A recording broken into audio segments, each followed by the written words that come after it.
Parents, tell me how you would react in a situation like this. At first, I thought this man was just a friendly grandpa, but then he started grabbing my niece by the hands and calling her by her name.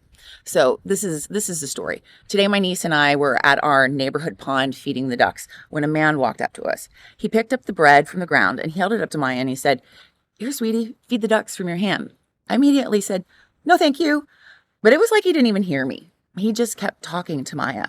And eventually she came over to me and I explained that she should never take anything from a stranger, that she wasn't in trouble, but just letting her know, even if it seems completely harmless. And the man walked away, and I thought it was the end of it. But a minute later, he came back, and apparently he'd heard me call her by her name because he walked right up to her, grabbed her hand, and said, "Maya, look, feed the ducks like this."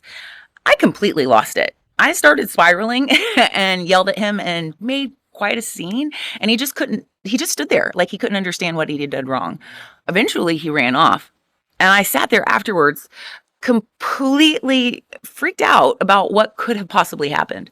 And I immediately went home and installed the Find My Kids app and convinced my brother to do the same.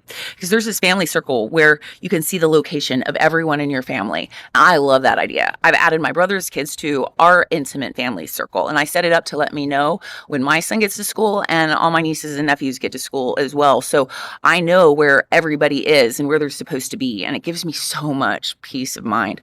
Honestly, I recommend that every parent look into Find My Kids. Either way, though, what would you have done in this situation?